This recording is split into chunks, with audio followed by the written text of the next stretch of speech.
আজকে তারিখ হচ্ছে 21শে মার্চ 2026। আজকে বেনারস ভ্রমণের আমাদের দ্বিতীয় দিন। আমি সকাল সকাল ঘুম থেকে উঠে গোদালিয়া চকে এসে একটা অটো রিজার্ভ করে চলে এলাম অস্সিঘাটে, কারণ অস্সিঘাটে সকালে মঙ্গল আরতি হয়। শুধুমাত্র বেনারসের এই অস্সিঘাটেই মঙ্গল আরতি হয় সকালেই, আর কোনো ঘাটে কিন্তু হয় না। 5:30টায় শুরু হয়, তাই আমি চলে এলাম 4:30টার দিকে পৌঁছে গেলাম। এখানে এসে দেখি অনেকজন ভিড় করে গেছে, মানুষ কিছু বসেছে, কিছু চেয়ার পাতা আছে। আমি তো বুঝতে পারিনি, তবে খোঁজ নিয়ে জানলাম চেয়ারে বসেই তারপরে ওরা যদি ফাঁকা থাকে বসলেই তারপরে ওরা টাকা পরে নিতে আসে।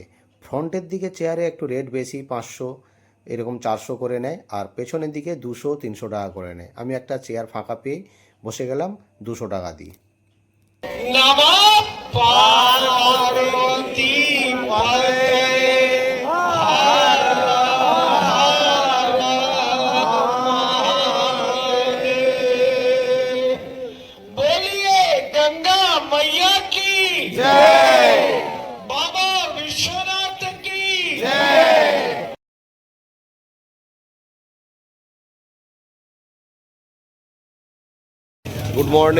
Good morning from Varanasi Assighat. এখন আমি অস্সিঘাটের সামনেই রয়েছি। আজকে হচ্ছে তারিখ 21শে মার্চ। গোদালিয়া থেকে বা গির্জামোড় থেকে একটা অটো বুক করে ওই 100 থেকে 150 টাকা, আমার থেকে 120 টাকা নিয়েছে, একা ছিলাম বলে। বুক করে আপনারা অস্সিঘাট চলে আসুন সকালবেলায়। আর এখন টাইম হয়েছে 4:47। 5টা না 5:30 থেকে মঙ্গল আরতি শুরু হয় অস্সিঘাট। এই হচ্ছে অস্সিঘাটের গেট, যে দুটো পিলারের মতো দেখা যাচ্ছে। সব আসছে মানুষ, দেখে প্রচুর মানুষ আসছে। আর অলরেডি এখানে অনেক লোক এসেও গেছে। চলো নিচে চলো, দেখাচ্ছি। একটা স্টেজ রয়েছে, এই যে সব এসে বসছে। এই যে দেখুন, এদিকে অন্ধকার, বসে গেছে অনেকেই, এদিকেও মানুষ সব বসে পড়েছে। এই কোথায় ফাঁকা পাই দিয়ে একটু বসে পড়তে হবে চেয়ারে। এখানে অনলাইন বুকিংও কিছু চেয়ার আছে বলছে, কি জানি না। এসব দাঁড়িয়েছে, এই যে আরতি হবে এই জায়গাটা।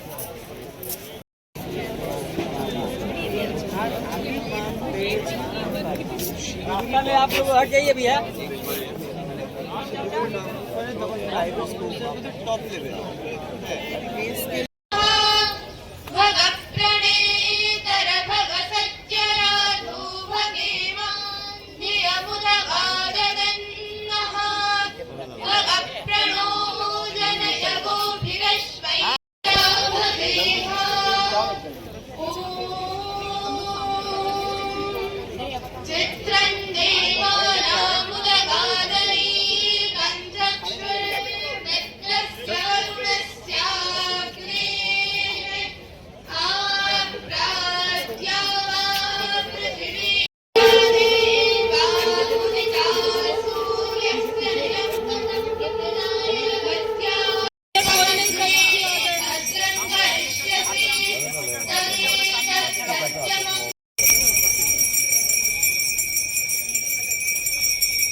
এখানে আহুতি হোম করা হয়।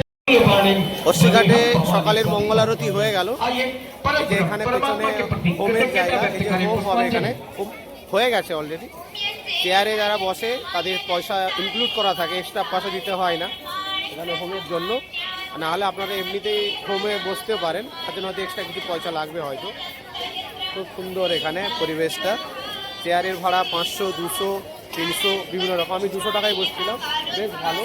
আপনারা একটু সকাল আসুন, একটু আধা ঘন্টা আগে এলেই চেয়ারে বসতে পেয়ে যাবেন। ওরা গিয়ে স্নান করে বাবা কাশী বিশ্বনাথের দর্শনে যাও। চলো, অস্তিঘাটেই রয়েছি, ওখানে আরতি হলো, একটু ফাঁকার দিকে এসেছি। এদিকে একটু মেলা প্রাঙ্গণের মতো বসছে, নাগরদোলা, নৌকা বিভিন্ন এগুলো রয়েছে। আর ওপরেও বড় এদিকে রয়েছে, মানে আরও কনস্ট্রাকশনের কাজ এগুলো সব হচ্ছে এদিকে। আর এখানে কিছু বোট যাচ্ছে, সম্ভবত হয়তো দশাশ্বমেধ ঘাটের দিকে যাবে। যাই দেখি যে দশাশ্বমেধ ঘাট এটাই গিয়ে হোটেলে চলে যাবে, ওটা কিন্তু আবার খুব দেরিও হয়ে যেতে পারে এদের। দেখি,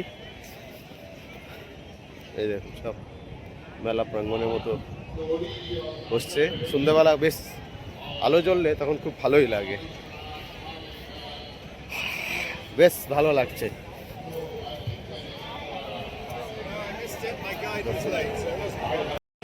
প্রত্যেকটা ঘাট থেকে এখানে বোটিং হয়, অস্থি ঘাট থেকেও বোটিং হচ্ছে। এই দেখো সব বোটিংয়ে করে ঘোরাবে, এই দেখো প্রত্যেকটা বোটিং আছে। এমনি বোটগুলোতে 100 টাকা নেয়, এগুলোতে 200, 300 বিভিন্ন রকমের দাম আছে, আপনারা দেখে করে নেবেন। এই হচ্ছে একটা ইনফরমেশান শেয়ার করি। সকালের মঙ্গল আরতি 5:30 থেকে হয়। বসার চেয়ার থাকে সামনে, ওটা রেন্ট মানে পয়সা দিয়ে 200, 300, 500 এইভাবে, আর নাহলে ফ্রিতে পেছনের দিকে বসার জন্য। খুব ভালো লাগবে। মঙ্গল আরতি দেখার জন্য অবশ্যই অস্তিঘাটে আসুন। এই যে এখানেই আরতিটা হলো আর কি। তারপরে আপনারা রিভার্স ক্রুজ করতে পারেন, বোটিং করতে পারেন এখানে। খুব ভালো লেগেছে। চলো।